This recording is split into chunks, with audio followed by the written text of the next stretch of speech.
tell when it's coming up. Now. Close. How about now? Getting closer. Keep trying. We're bound to get a winner one day. One more. That's the closest you've been yet.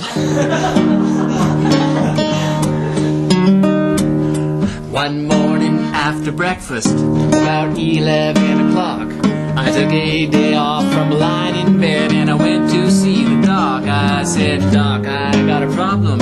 Is there something you can do? And he said, don't tell me about it, son. Just let me look at you.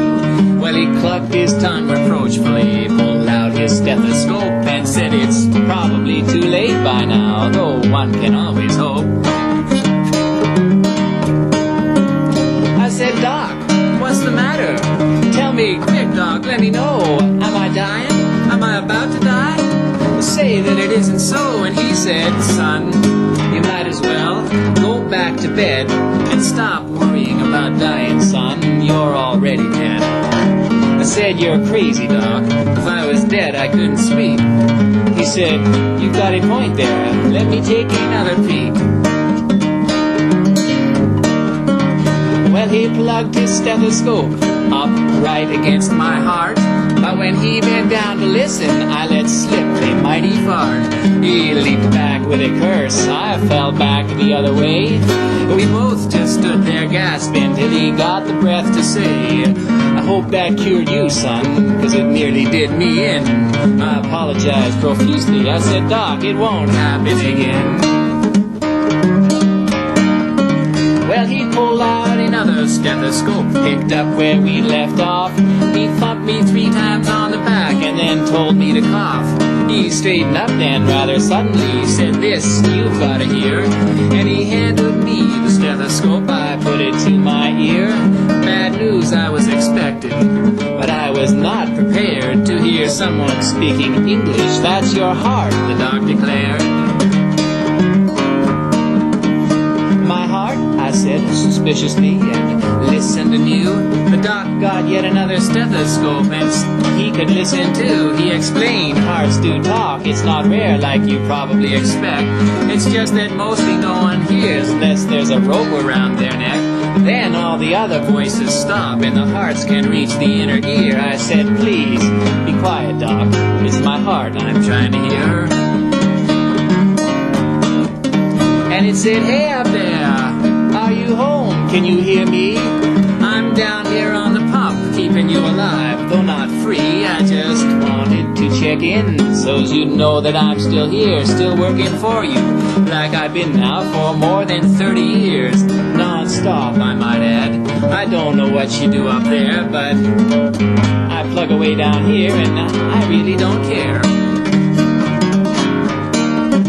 I mean, what difference does it make to me? Suppose you live your life in fright, and suppose you complain, say once a day, that life just isn't right, and desperately avoid every potential threat to your false identity, so you could tell yourself that you were doing fine and being sane in privacy. I mean, what difference would it make to me? I could praise, I could blame. Either way, I'm still stuck right here, pumping just the same. Well, that doctor started grinning, though he tried to hide it well. But I've grinned like that so many times myself that I could tell. I said, Doc, don't you have some thermometers lying around you need to sterilize? And he just turned around, pretended that he had something in his eye.